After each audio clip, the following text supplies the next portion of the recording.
con una mini presentación de cada uno. Como os comentaba, en el caso de Alberto y de Kiko, ellos son primos, gestionan un negocio con 2 estrellas Michelin en segunda generación. Y bueno, quizás nos podéis hacer una mini presentación de 2 o 3 minutos contando esa historia en la que vuestros padres creo que montaron el negocio, ahora tenéis 2 estrellas, sois primos, uno está al frente de la cocina, otro de la sala. Y bueno, como es esa pequeña historia súper resumida para luego pasar a Rafa, a Borja y algunas preguntas. Bueno, Marta lo ha explicado más o menos. Imagino que muchos de vosotros ya nos conocéis. Una empresa que todavía considero familiar, aunque van cada vez interviniendo y van saliendo más gente de familia y van trufándose entre gente que somos de la casa y gente que no.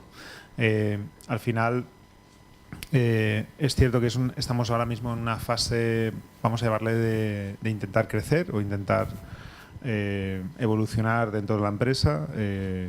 Y nada, mi parte, que es la parte de cocina, intentamos que esto vaya, bueno, con cierta creatividad y por supuesto intentando calcular números también.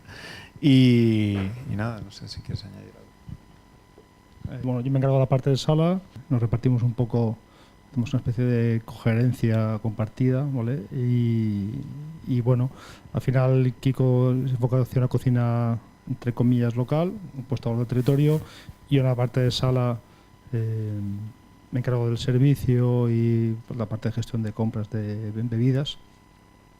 Y lo que sí que es cierto es que llevamos un tiempo en un proceso de un intento de profesionalizar un poquito más el restaurante, ¿vale? Pues sí que se ha trabajado de forma como muy emocional y bueno, hay una especie de cambio en cuanto a gestiones que tenemos un poco que asumir y que un poco desarrollar. Al final nosotros estamos dentro de un hotel, gracias a eso tenemos el paraguas del hotel, ¿no? Gracias a este gran grupo hotelero, ellos se encargan de gestionar todo el tema de pagos del equipo, nosotros solo nos encargamos de gestión del restaurante. Eso al final te da una viabilidad más grande a lo mejor que un restaurante a pie de calle, ¿no? Con todo lo que supone tener esos gastos de alquiler, de luz, de agua, etcétera. Y bueno, nosotros hace 3 años abrimos este restaurante con mucha pasión. Ahora es el 3er año donde nos han dado la estrella Michelin, ¿no? Luchamos desde un principio por esto porque sabemos que llegar a este mérito, a este reconocimiento, al final supone tener muchos más clientes en el restaurante, supone aumentar a lo mejor el ticket medio, supone tener mayor beneficio. Y bueno, ahora este año lo estamos consiguiendo y lo que tenemos que hacer ahora es no parar, ¿no? Lo que tenemos que seguir ahora es seguir creciendo, intentar, eso sí, aunque ya somos un restaurante rentable, intentar diversificar o intentar hacer de nuestra marca un negocio, y en ello estamos, ¿no? Buscando o intentando diversificar en otro tipo de negocios diferentes o buscando también a lo mejor algún tipo de patrocinio, ¿no? Lo que hacemos en Brandelicious precisamente es dar, pues quizá de una forma más, es decir, todo lo que es la parte de intuición, todo lo que es la parte de ilusión que antes decía Susi, está bien, pero quizá nosotros tenemos una visión más analítica, más numérica, más de negocio como tal, ¿no? Con lo cual, lo que hacemos es una consultoría para marcas agroalimentarias, desde gourmet hasta gran consumo, restauración, grupos de restauración, hoteles. Bueno, pues algunos de los bueno, pues más potentes de España y de fuera de España, entre otros pues trabajamos con la Escaleta, pero bueno, sobre todo yo creo que ahí es profesionalizar y dar especialización a servicios que quizá antes estaban más metidos en una estructura más familiar, pero que al final necesitan, pues, si quieren ir un poquito más allá y quieren crecer, pues darle ese tipo de cobertura, ¿no? Una de las cosas es la parte digital. Indudablemente, yo creo que el marketing digital, antes lo hablaba Coquillat, pues es clave. Al final, los negocios de restauración, que es de lo que estamos hablando, son negocios, y al final, como son negocios, no pueden estar de una forma independiente a lo que es el resto de las industrias, el resto de sectores, ¿no? Yo creo que en el mundo de la restauración es clave porque las redes sociales es clave no solamente responder o poner fotos bonitas, sino al final hace un efecto de call to action diariamente para llenar el restaurante o para hacer reservas. Segundo, para ver cómo va la competencia. Tercero, porque es un gran indicador. Al final hay plataformas como el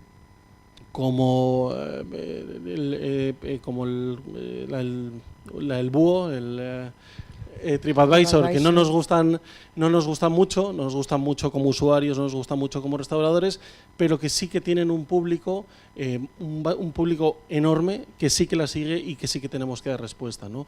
Y muchas veces esos indicadores te ayudan a luego poder hacer cambios en tu propia gestión. Es decir, por ejemplo, hablaba Ferran hace poco que la cocina era el indicador número 3, número 4 a la hora de visitar un restaurante. ¿Qué pasa cuando tenemos un restaurante donde tenemos un don en la cocina o creemos que somos diferenciales en eso? Pues las redes sociales te ayudan a eso, ¿no? Luego, por supuesto, CRM, las plataformas que nos comentabas de gestión, todo lo que es la parte digital es clave, no solamente redes sociales, la parte de CRM, es la parte de sistemas, de desperdicio, de gestión de compra, etcétera, etcétera. Realmente el impacto a nivel se puede cuantificar, el impacto de esta segunda estrella Michelin el año pasado fue de un crecimiento más o menos de un 20 o un 25%, que es mucho para nosotros de facturación. Este año evidentemente no será ese impacto que tuvimos con respecto al año pasado, ya algo que más o menos podíamos calcular. Pero lo cierto es, al final, es que todos los ratios aumentan, ¿no? La materia prima, el personal, incurres en gastos que a lo mejor antes no tenías. Para mí la clave tal vez estaría y nosotros estamos en ese proceso de búsqueda. Cuando me he sentido muy identificado cuando estaba Fernando hablando caso de éxito. Yo no soy caso de éxito de nada. Nosotros seguimos evolucionando, seguimos mejorando muchas cosas que tenemos por hacer. Y evidentemente cuando hablamos de ese proceso, ¿no? Yo creo que para mí esto es como cuando las truchas quieren remontar el río y ya estamos en ese proceso de saltar al siguiente escalón. Y para mí el siguiente escalón, ¿cuál es? Pues a lo mejor de intentar aposentar más el proyecto económicamente. Sabemos que un restaurante como el nuestro en una ubicación como Cocentaina no es un caramelo fácil, es complicado el acceso, el mantener ese proyecto allí, y ya estamos en ese proceso de poderlo consolidar económicamente, que sea muy viable en ese sentido, ¿no? Para ello, pues lo que te decía, ¿no? Se trata un poco de revisar todos los procesos donde crees puedes mejorar.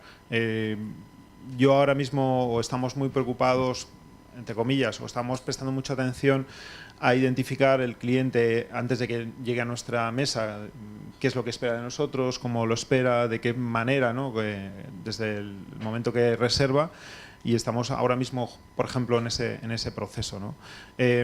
También creo, de alguna manera, que estaba oyendo a Izaskun y a María José que estoy totalmente de acuerdo con todos los parámetros que ellos, y ojalá nosotros tuviéramos esas herramientas y esos procesos implantados, que ya te digo que no.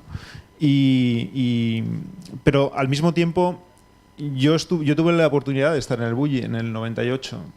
Sé que a Ferran y Albert los conozco, no a nivel personal, no tengo esa amistad, ¿no? Pero estuve allí, era creatividad, genio, pero no era un restaurante todo parametrizado perfecto, ¿no? Creo que al final esa asociación que llega al final de su carrera, no al final, pero cuando ya tiene un reconocimiento muy elevado y tiene la oportunidad de estar junto a una plataforma o un grupo empresarial potente donde tienen las herramientas y la conciencia para poder hacerlo, es tal vez la perfección, pero hay que recordar que muchos de nosotros estamos en ese proceso, vamos a llamarle inicial, donde hay más talento, hay más pasión que realmente seny, ¿no? O conocimiento para hacerlo así. Y creo que también es necesario, ¿no? Creo que al final estos valores que al final puedes llegar a esa conclusión, ese punto de conclusión, son muy interesantes, pero tiene que haber una parte inicial de genialidad, de reinventarte a ti mismo, sin red, con mucho riesgo, en el que, bueno, quien pueda, que salte al siguiente escalón, como te decía. Ese es mi punto de vista. Desde fuera, la perspectiva, si conoces el restaurante, es que un espacio muy grande, tiene espacio para eventos, una estructura, aunque la estructura es mediana en cuanto a nivel de empleados, pero bueno, al final voy a decir que sea improductiva, pero somos una familia, opinamos todos, tiene cosas muy buenas y cosas muy malas, ese tipo de gestiones. Pero también es cierto que a veces nos encontramos, eso Kiko y yo hemos hablado muchas veces, incluso a nivel de gestión, que a veces uno encuentra las herramientas, un poco que es lo que estamos hablando, o incluso tu propio gestor, ya sea el interno o sea una asesoría externa, no conoce todo tipo de cosas, no sabe cómo parametrizar cosas. Cuando tú le hablas de que realmente, por ejemplo, en mi caso, en la gestión de la bodega, claro, si llevamos el control de costes fantásticamente bien y los escandallos, pero claro, yo no puedo comprar siempre que quiero o cuando me hace falta o no. Entonces, hay cosas que cuando tú pones en valor, yo, por ejemplo, considero importante comprar este año, no sé, vinos alemanes de 2015, esa añada gloriosa, pero no compraré 16. Supone una inversión, eso mi contador no lo entiende. Y el asesoría tampoco. Pero claro, yo tengo que comprar ahora, pues me voy a comprar 3 años. Entonces hay cosas que realmente a nivel de gestión estamos como un poco pez, es decir, para decirlo un poco mal y pronto. Y claro, cuando la estructura es todavía más pequeña que la nuestra, pues todavía peor. Entonces, al final te mueves un poco por esa parte de Kiko, que es muy emocional, que es como muy imperfecta, pero que al final, por desgracia, el tiempo que vivimos no te puedes permitir, ¿vale? Porque tenemos muy poco margen. Antiguamente nosotros hemos hecho, siempre ha cohabitado el banquete con el restaurante. El banquete era un negocio mucho más rentable que el restaurante, y, entre comillas, compensaba cosas. En los últimos años, por competencia, por estructura, por diversas variables, es menos rentable, entonces tienes que empezar un poco a ajustar todo y empezar a hilar más fino. Y hay a veces que no te encuentras con las herramientas, entonces de ahí el proceso de intentar profesionalizar todos los procesos. Y también es cierto que la gente con la que, entre comillas, nosotros tenemos en la casa, o la gente que está en el sector, que tiene cierta edad, es una lucha constante, porque ellos no están acostumbrados a tener que hacer un coste ni tener que pensar. Es decir, el que está encargado de banquetes decía, bueno, tengo tantos eventos, tantas cajas de agua, bueno, pero no te hacen falta tantas. Si no, esta semana, ¿para qué viene? Ya, pero bueno, pero ¿para qué pides tantas? Entonces, al final, es muy complicado para gente que no ha nacido en esa educación de tener que poner en valor muchas cosas, que lo hagan bien. Si me suena un camarero, pues mejor. Y todos lo hemos hecho. Tenemos un día en verano y, bueno, en ese caso, pide 2 extras y ya veremos. Ya veremos. Pero claro, pero ese extra a final del año te supone un coste personal muy alto. Entonces, por ejemplo, cuando la segunda estrella, como decía Kiko, claro, el contable decía, bueno, aquí no vamos a hinchar. Ya, pero al final todos, ante una presión de trabajo, coges más gente. Entonces, claro, ese tipo de cosas tienes que gestionarlas mejor, porque al cabo del año dices, uy, esto no salió como pensábamos, ¿no? Nosotros, como bien decían ellos, cuando nos dieron la estrella, todo es un boom. Empiezan a caerte reservas, empieza a caerte gente de no sabes dónde, ¿no? Y a lo mejor has estado 2 años haciendo, al cabo de los 300 días al año que tienes abierto el restaurante, no sé, una media de 5, 6, 7 mil clientes, y de repente ves que esos 5, 6 o 7 mil clientes los vas a tener en 4 o en 5 meses. Nosotros nos paramos a pensar, dijimos, bueno, ahora somos la novedad, ¿no? Va a ser un año muy fuerte, sabemos que el año que viene la novedad van a ser otros restaurantes. Esto tiene que ser rentable, tenemos que sacar los números por cualquier sitio. Lo primero que hicimos fue el mismo equipo que había antes de la estrella, consolidar ese equipo y seguir trabajando la misma gente. Nosotros somos solo 7 personas en el restaurante. 7 personas para dar 30 comensales. En cocina somos 3 contando conmigo. Y en sala son 3 también. Luego tenemos el de la planche que se infla, el pobre, pero bueno, es una parte muy importante también del equipo. Al final, mantener ese equipo estando haciendo los mismos cubiertos que el año pasado, solo en, vamos a decir, desde noviembre hasta ahora, en 6 meses, al final haces que el restaurante sea rentable.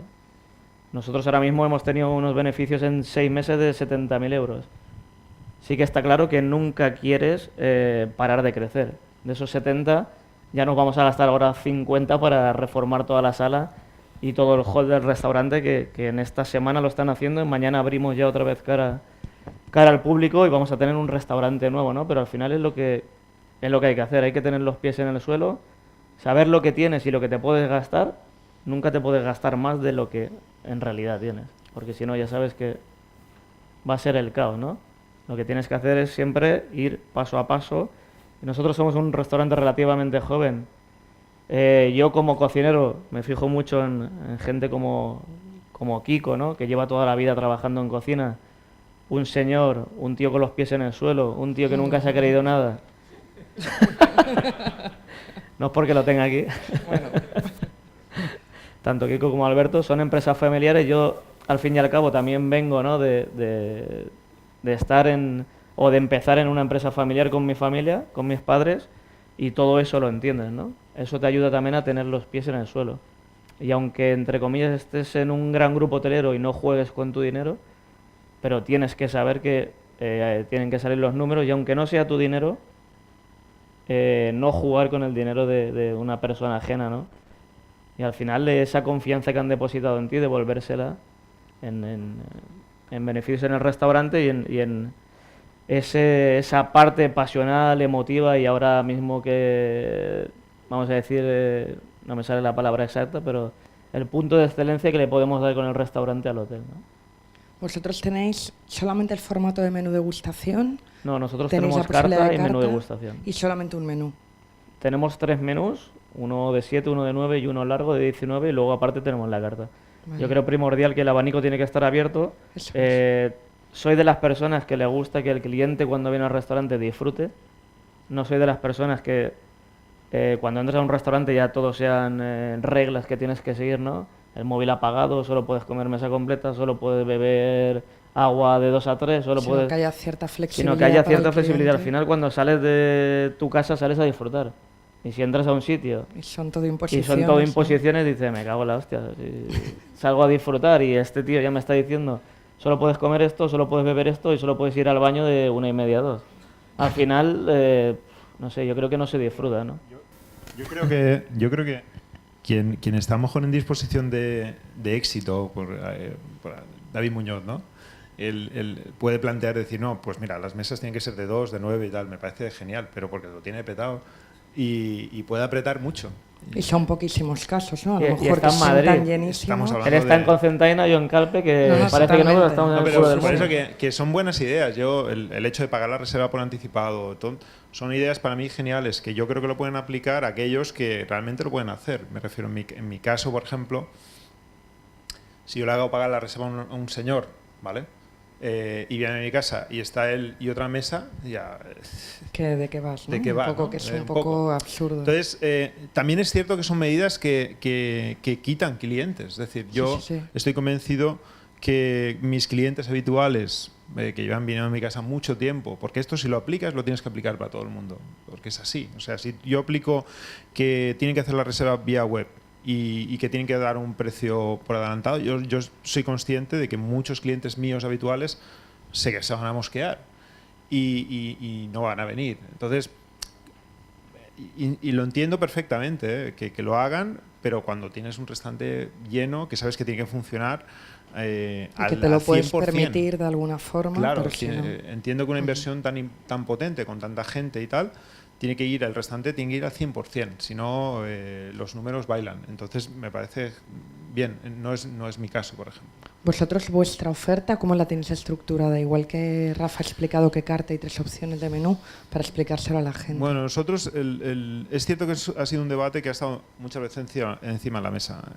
Yo a lo mejor por parte de cocina siempre barro más para el menú. Alberto, él es más partidario de mantener la carta y, insisto, es un debate que ha estado abierto en algún momento porque, evidentemente, ¿no? Si tú pones 3 tipos de menú, que digo yo, susto o muerte, es decir, o muy largo o súper largo, es decir, sabes que son una facturación mínima de 100 y pico o 100 y tal, es mejor para cualquiera. Diría, bueno, yo te compro la idea.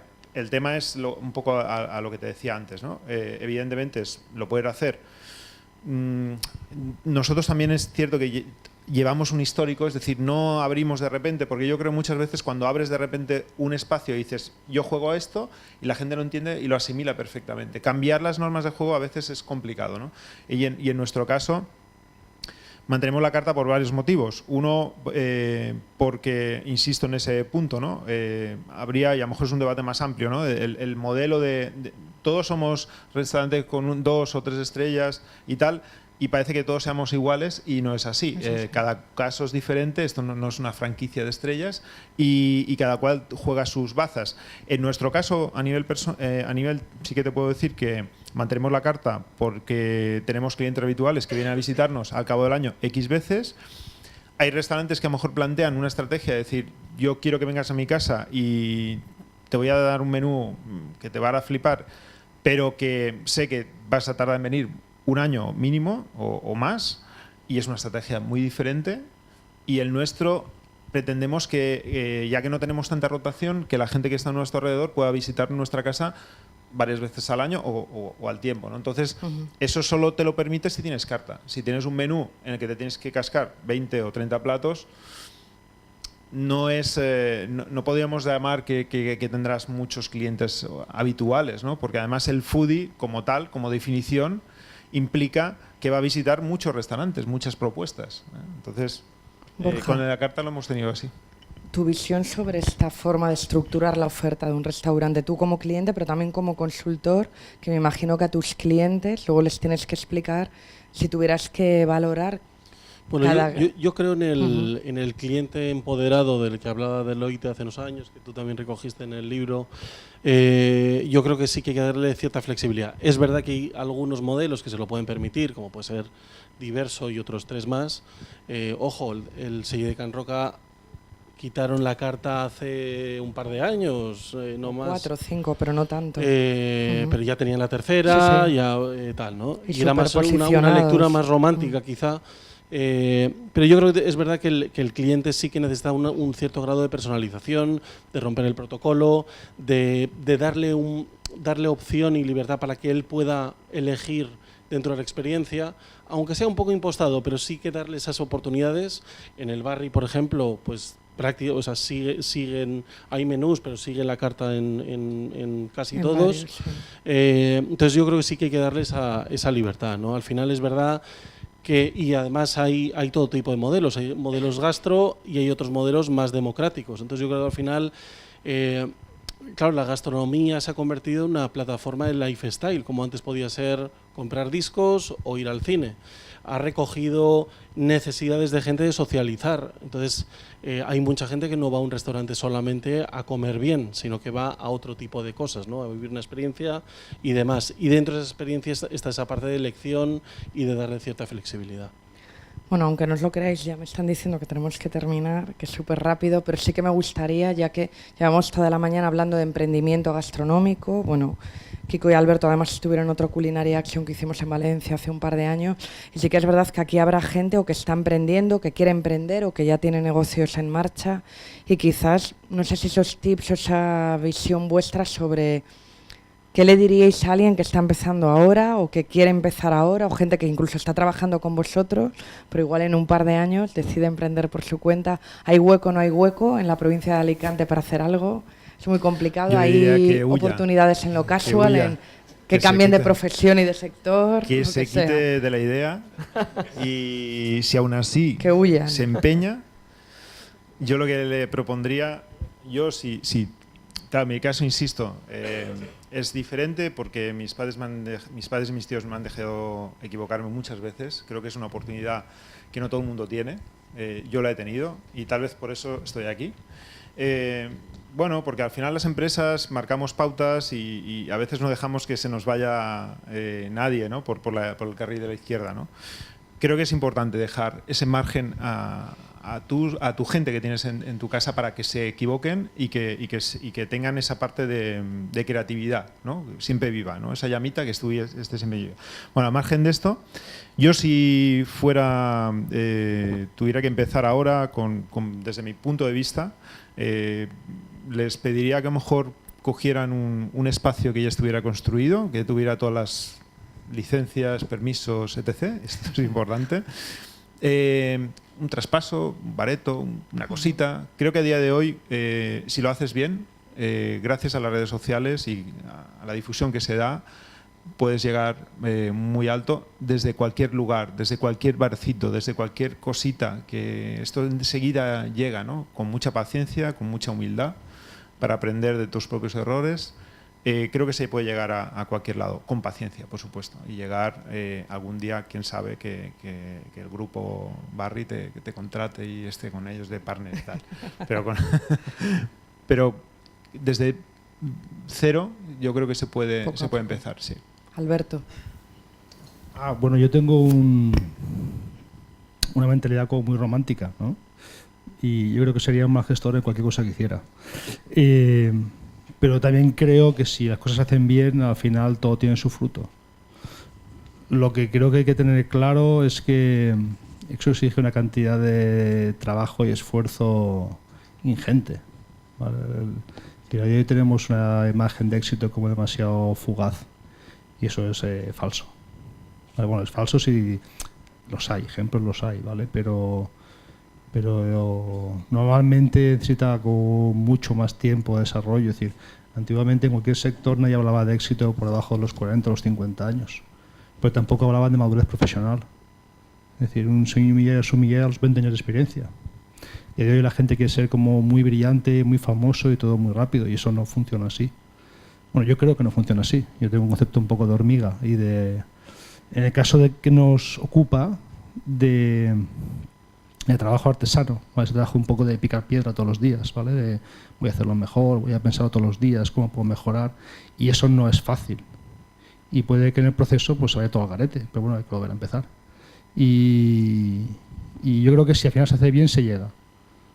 Porque sobre todo hoy, ¿vale? Hace 10 años era complicado estar en Tollos, en mitad de la sierra y darte a conocer.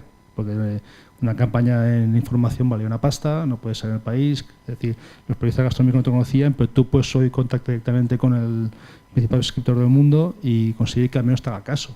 Igual no viene, pero bueno, tú puedes escribirle al señor Capel y decir, oiga, estoy aquí y hago cosas chulas, ¿vale?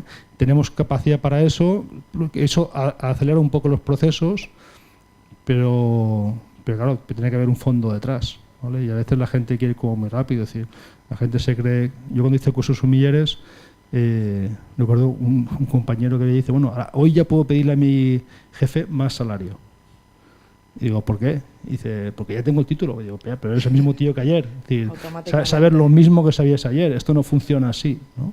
Y entonces hay veces que esa visibilidad que nos generan las redes, o que a veces son también muchas de aplauso fácil, nos genera una imagen falsa de lo que somos, ¿vale? Y entonces lo que somos en realidad es otra cosa y supone un trabajo como mucho más constante, como más duro, como más sincero.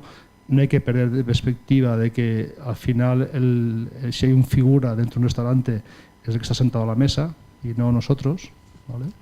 Porque ahí tenemos como mucho ego, ¿vale? Esto es un poco como decían de salir del armario. Bueno, no sale del armario, está guay, pero después vuelve a entrar y pues ya te lo que da la gana con quien quiera y como quiera y cuando quiera, pero no me hace falta que me lo muestres todos los días. Entonces, yo soy un sumiller, no sé si célebre o no, pero mi trabajo está vinculado al servicio de la sala, ¿vale? Y se me valora por lo que hago allí, no por lo que esté aquí. Entonces, si el trabajo lo haces bien, habrá gente para decir que lo haces bien. Y al final, pues conseguir ciertas metas. Pero no hay que dejarse tampoco llevar, ¿vale? El proceso siempre supone un sacrificio personal y creo además que eso, Kiko, tenemos que, como decía Izaskun, a veces no somos conscientes del tiempo, ¿vale? Cuando contamos las cosas y sobre todo del tiempo de nuestros equipos, ¿vale? Yo creo que darles la oportunidad a ellos para que puedan crecer profesionalmente. Yo tenía la semana pasada un chico en prácticas en el restaurante Sumiller y está encargado de una barra y le digo, ¿pero tú tienes capacidad de gestión? Sí, pero no. Pero entonces digo, entonces claro, si esta persona es buena, que en este caso sí que lo era, si no tiene capacidad de gestión, ¿qué va a estar haciendo allí toda su vida? Entonces al final se va a ir, es decir, pero se va a ir, pero va a perjudicarle a los dos. Uno perderá un buen trabajo y uno perderá un buen profesional. Es decir, el proyecto puede ir junto de los dos, pero con el tiempo. Entonces tenemos que gestionar nuestros equipos para que la gente, entre comillas, viva mejor, porque ese tiempo que dedicamos al cliente es tiempo que a veces dedico yo o Kiko, pero sobre todo dedica a nuestros equipos. Entonces, a la medida que eso lo gestionamos mejor, la calidad de atención es mejor, hay muchas cosas, ¿vale?, que tenemos que tener en cuenta a la hora de presentar una propuesta gastronómica, siempre que tenga verdad, ¿vale? Porque es importante que todo sea verdadero. La cocina, los vinos, el trato, ¿vale?, tiene que ser verdadero. Rafa, ¿algún consejillo así para alguien que tenga el valor de pensar en emprender? Al final, con pasión se hace todo, ¿no? Yo siempre he sido un tío muy pasional. Ahora mismo lo sigo siendo, pero tengo los pies más en el suelo, ¿no? De que tú veas los dos nanos, al final parece que no, pero te cambia todo. Yo antes era un tío que abría aquí estaba un año y decía, ahora quiero esto, cerraba este y me montaba el otro. Siempre he sido así, ¿no? Y desde que me propusieron este modelo de negocio en este restaurante, intentar llegar al éxito, intentar conseguir estrella Michelin y tal, aparte de tener los nanos, te das cuenta de que sí, ha estado muy bien tu etapa, ¿no? Pero al final hay que centrarse y tener los pies en el suelo. Nunca te puedes creer que eres más que nadie. Nunca te puedes creer que, aunque te hayan dado una estrella Michelin, un Sol Repsol, haya salido el mejor cocinero de la comunidad y haya sido tal, tú te puedes creer que eres la hostia. Porque igual que estás aquí, al día siguiente estás aquí. Hay que tener siempre los pies en el suelo y sobre todo hacer las cosas con mucha cabeza. Te lo digo desde mi punto de vista porque yo antes era de... He perdido 3.000 euros, 3.000 no pasa nada, ahora me abro este. Y luego perdías 4.000 y decías 3 y 4, 7, pero no pasa nada, ahora me abro lo otro. Y al final te das cuenta de que si quieres llegar a ser alguien, tienes que asentarte en un sitio, tienes que tener la cabeza muy bien puesta y sobre todo siempre estar al pie del cañón, ¿no? No puedes montar algo, delegar y decir, me dejo aquí en mi equipo y yo ahora me voy para aquí, me voy para allá. No. Tienes que ser tú, al final el cliente va a verte. Yo cuando he ido a casa de estos señores han estado los dos al pie del cañón, cuando me he ido a ver a Alberto ha estado al pie del cañón. Al final te das cuenta de que tienes que estar tú ahí, ¿no? Eres el alma mater, la gente va a verte, la gente va a comer o va a tu restaurante por lo que ha leído de ti o por lo que tú cocinas o por lo que tú haces. Y al final hay que abrir cosas, hay que tirarse al ruedo, porque si no nunca vas a hacer nada de lo que tú tienes previsto en tu vida, ¿no? Pero siempre con mucha cabeza. Borja, y ya terminamos contigo. Muy rápido, porque si no José me está mirando así. Nada, 2 consejos. Quizá uno más macro, que es abstraerse del boom que hay ahora mismo. Es decir, si tuviera que pensar ahora mismo en abrir un negocio, me abstraería un poco de eso y pensaría más en qué voy a dar a mis clientes cuando vengan las vacas flacas, que van a venir. Y no va a tardar mucho, yo creo, 12, 18 meses. Y lo segundo, y quizá más importante, y antes María José ha dado un ejemplo clave, ¿no? Y es dar respuesta intentar no dar respuesta a mis necesidades, sino dar respuesta a las necesidades de los clientes. Con diferenciación, pero al final, claro, ella el cambio ese de localización que ha comentado, ¿no? Y que al final lo hacía casi como algo suyo más que lo que realmente veían los clientes como una necesidad. Bueno, pues muchísimas gracias a los 4. Seguiríamos, hay un montón de preguntas. Ahora como tomaremos algo, si estáis por aquí, bueno, pues podemos hablar. Y José ya cierra y muchísimas gracias.